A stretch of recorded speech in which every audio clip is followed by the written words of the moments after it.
मैया आज मुझे ना एक गौ कथा प्रवक्ता मिले, बहुत दिव्य कथा प्रवक्ता, आप सुनना ध्यान से। तो मैंने उनसे पूछा, महाराज जी आप मुझे कोई ऐसी कथा सुनाई जो मैं लोगों को गौ माता से जोड़ सकूं। तो उन्होंने मुझसे कहा चलो मैं तुमको एक कथा सुनाता हूँ, और उन्होंने प्रार्थना करी, श्री सुरभ्यै नमः, श्री सुरभ्यै नमः, श्री सुरभ्यै नमः, आपका ध्यान किया। तो फिर मैंने कहा महाराज जी आप कथा आगे बताएं। तब महाराज जी ने बताया कि हम जो हवन यज्ञ पूजा पाठ यम नियम ध्यान संयम जो भी करते हैं उसकी अधिष्ठात्री माता गौ माता है। तो मैंने कहा कैसे? तो उन्होंने कहा हम यज्ञ करते हैं। बोले हाँ यज्ञ, तो यज्ञ से क्या होता है? तो यज्ञ से देवताओं को भोजन प्राप्त होता है। तो देवताओं को भोजन प्राप्त करने से क्या होता है? उन्होंने कहा तो हमें लाभ मिलता है, हमें पुण्य मिलता है। तो उन्होंने कहा हम जब देवताओं को भोजन ग्रहण कराते हैं तो उसमें हम किस सामग्री का उपयोग करते हैं? मैंने कहा समिधा, लकड़ी, घी और जो सामग्री हवन का होता है उसका उपयोग करते हैं, जौ तिल आदि का। तो उन्होंने कहा सर्वश्रेष्ठ मान्यता किसकी है? तो मैंने कहा सर्वश्रेष्ठ मान्यता तो घी की है। तो उन्होंने कहा घी आप कौन सा यूज़ करते हो? तो मैंने कहा डब्बे वाला। तब उन्होंने कहा यही तो गलती है। बोले कैसे महाराज जी? तो आपको पता है कि वो घी किस प्रकार से बनाई गई है? उसमें चर्बी भी हो सकती है। तो जो चर्बी युक्त घी है उसे भगवान ग्रहण करेंगे क्या? तो उन्होंने कहा नहीं। मैंने कहा नहीं महाराज जी, कैसे भगवान कैसे ग्रहण कर सकते हैं मांस मदिरा? भगवान को निषेध है ना मैया, निषेध है कि नहीं है? है, हाँ बोल रही है, हाँ बोल रही है मैया। तो उन्होंने मैंने कहा कि वो तो निषेध है। तब उन्होंने बोला जब वो निषेध है तो हम उनको चढ़ाएंगे तो हमारा भोजन क्या वो ग्रहण करेंगे? तो मैं बोला नहीं करेंगे। तो वो जो चर्बी है वो कौन ग्रहण करता है? मांस कौन ग्रहण करता है? तो मैंने उनसे बोला मांस तो राक्षस ग्रहण करते हैं। तब बाबा जी ने कहा अब बात को समझो मेरी। उन्होंने कहा कैसे? तो उन्होंने कहा कि अगर राक्षस आपका मांस ग्रहण कर रहे हैं तो राक्षस प्रबल हो जाएंगे। क्या हो जाएंगे मैया? प्रबल हो जाएंगे। और जब राक्षस प्रबल हो जाएंगे तो आपके सर में आके बैठेंगे, और तब आपका माथा मन क्या कहेगा? हट जा मेरे सामने से, मेरे दिमाग मती चढ़ रही है। व्यक्ति के अंदर क्रोध आ रहा है, क्रोध मैया, क्रोध है कि नहीं? इससे क्रोध आया कि नहीं? क्रोध बढ़ा कि नहीं? और क्रोध से हमें कितना नुकसान होता है ना मैया? क्यों का हो मैया? तो कहने का तात्पर्य ये है कि अगर आपको शुद्ध घी चाहिए तो आप किसी के भरोसे मत रहिए। आप स्वयं गौ पालन करके शुद्ध देसी घी का उत्पादन करिए। स्वयं घर में गौ माता रखें और उसका स्वयं दूध का निकाले, दूध निकाल करके दूध का मक्खन दही मक्खन, फिर मक्खन से घी बनाएं। तब वो शुद्ध घी आप यज्ञ हवन आदि पूजा पाठ दीप अनुष्ठान में उसका उपयोग करें। दीपक में भी यहाँ तक शास्त्रों में वर्णन है घृतम मिमिक्षे, कि भैया घृत शुद्ध गाय का हो और उससे ही दीपक प्रज्वलित किया जाए। तो ऐसे ही सब उन्होंने बताया। और उसके बाद बोला गाय का परिचय क्या है? तो गाय का परिचय ये है कि भाई गौ माता का जो ये कंधा होता है, इस कंधे में जो है एक कुबड़ी सी आती है, मतलब एक कंधा उठा होता है।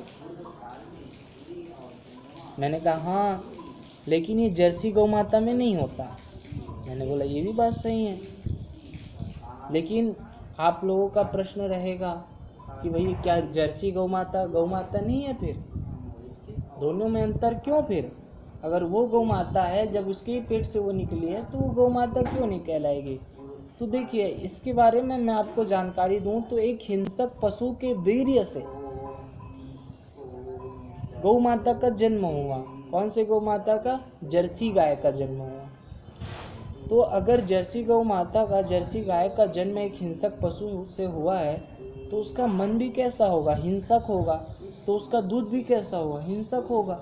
तो जब दूध हिंसक, उसका मन हिंसक, तो आप जब उस घी को, उसके दूध को पान करेंगे तो आपका मन कैसा होगा? हिंसक ही होगा ना, आपका मन भी हिंसक होगा। आप भी उससे नुकसान होगा। तो जो जर्सी है वो हमारी मौसी समान है समझो। और संसार में पूजा किसकी होती है मैया? माँ की पूजा होती है। मौसी की पूजा होती है? होती मौसी की पूजा है? कैसे मैया? बड़ी नटखट मैया है, मानती नहीं जल्दी बात, बिल्कुल खुजलाते रहो। देखो मार भी रही, बताओ ऐसा क्या कर रहा हूँ मैं? तो मौसी की पूजा होती क्या? नहीं होती। तो मौसी है, वो मौसी स्वरूप है, उनको हम माँ नहीं मान सकते। दे मार दी। उसी प्रकार से फिर जो है उन्होंने कहा कि लल्ला, गौ का महत्व यही है, गौ की सेवा मात्र से भगवान ने अपना उद्धार किया। और गौ तो चलते फिरते देवता हैं, गौ तो चलते फिरते मंदिर हैं, जिनको एक रोटी खिला करके आप उस गति को प्राप्त कर सकते हैं जो बड़े बड़े लोग बहुत सारा पुण्य कर्म करके भी नहीं प्राप्त कर सकते। ये हमारा प्रमाण है।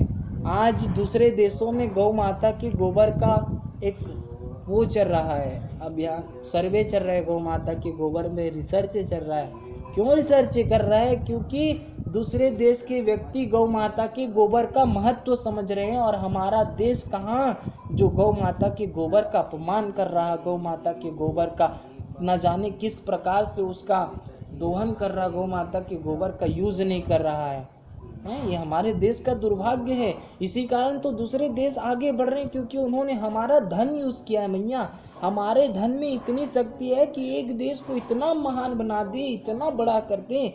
और हमारे देश के लोगों को देख लो, जिसके पास कहते हैं ना कि किसी के पास अगर ज़्यादा हो तो उसकी वैल्यू वो नहीं जानता, उसी प्रकार से हमारे भारत के लोग हमारे गौ माता की वैल्यू नहीं समझ रहे, और जो समझ रहे उन्हें भी पागल कह रहे हैं। लेकिन मैया ये दास तुषार ऐसा होने नहीं देगा।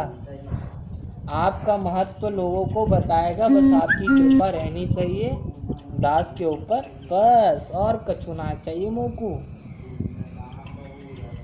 है बोल रही, कृपा तो पूरी है बेटा, काम कर ले कह रही है। देखो कृपा, देखो चाट रही, लकीरें बदल रही मैया। देखो क्या होता है, मैं डेली यहाँ पर आता हूँ, और बस अभी के लिए इतना ही। देखो मैंने गौ माता को अपनी कथा सुनाई है, और गौ माता को पूरा वृत्तांत सुनाया है, ऐसी ऐसी बात है। तो इन्होंने कहा बिल्कुल बेटा अपना काम करो, तुम्हें तरक्की मिलेगी। अभी के लिए बस जय गौ माता, जय गोपाल मैया। आगे और कथा श्रवण करेंगे, ठीक है हैं?